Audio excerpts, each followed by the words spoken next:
么多人在网上吹备忘录好好用，那为什么我的备忘录这么笨呢？有没有一种可能是因为自己没有设置好啊？今天呢就想和大家分享10个让备忘录变得更好用的设置，在手机和 iPad 上的设置方法是相同的。那我这里呢只是用 iPad 来展示。如果还不知道备忘录可以用来干嘛的话呢，大家可以在我的主页上搜索一下，大家提供了10种使用的思路，让我们一起把这一款免费的软件用出最大的价值。第一个，为什么我的备忘录手机和 iPad 同步不了啊？那应该是因为你没有把备忘录新建到 iCloud 里面。我们点开备忘录之后，其实可以看到它文件夹分成了2个大块，一个是 iCloud， 一个是我的 iPad。只有在 iCloud 里面的，它才能够和其他的设备共享。如果只是存在我的 iPad 或者是我的 iPhone 里面，那它就只是一个单机版的文件。想要同步的话，新建的时候一定要注意把它新建在 iCloud 下面。每一次要去设置就会很麻烦，我们可以在设置里面找到备忘录，找到这里有一个默认账户，我们直接把它选择成 iCloud， 这样你新建的所有笔记都会默认被放到 iCloud 里面，方便设备之间的同步。要和别人协同笔记也是必须要放在 iCloud 里面才可以的。第二个，共享的文档别人我怎么一点感觉也没有啊？是因为你没有打开提及通知这一个功能。设置里面找到备忘录，找到提及通知，我们把这个选项打开，这样你在和别人共享文档的时候，被别人到了，你才会接受到通知。默认的这个标题字也太大了吧？可不可以调小一点啊？当然也是可以的。我们还是到设置备忘录，这里有一个新备忘录开头，比如说选择成正文的大小，然后在这种情况下我们再新建一个，现在它就已经变小了。另外说一句，好多朋友问啊，怎么样来修改这个备忘录的标题？它就是默认的，你的第一句就是标题。至于说你想要修改标题的话，直接把这一个第一行修改了就可以了。第4个，默认的纸张。自己呢经常用横格的纸写笔记，那是不是要每次都到右上角的3个点横线与网格这个地方去调整纸张才可以呢？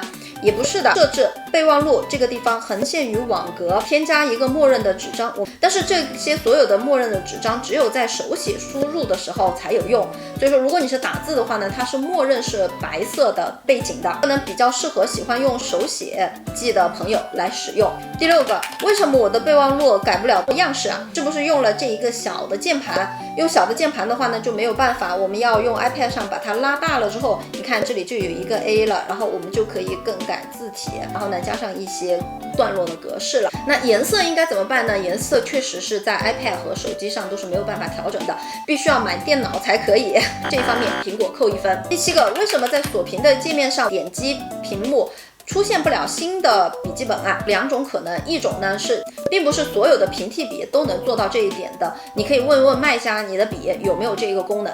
还有一个呢，就是你在设置备忘录到最下面有一个在锁屏屏幕上访问备忘录，这个我们一定要把它打开才行。而且呢，我们还可以设置打开的时间多久不熄屏，我自己觉得是15分钟是比较好的，因为5分钟有一点太短了。面上的小组件应该怎么样设置它才能跳到指定的文件？那我们长按屏幕，点击左上角的加号，找到备忘录，选择你喜欢的备忘录尺寸之后，我们选择添加小组件，然后我们再点击一下这个小组件，找到文件夹，这样我们就可以选择进入到某一个指定的文件夹了。然后设置好之后选择完成，这样就会非常非常的方便了。第9个，控制面板这里为什么没有一个新建的方法呀？那我们要到设置，找到控制中心，这里就有所有你可以添加的项目，把这一个备忘录添加上来就可以了。第10个，这个快速笔记本在哪里啊？为什么找不到呢？为什么你的笔记本是在左边，我的是在右边？好碍事哦，好容易误触啊。这个呢也是可以设置的，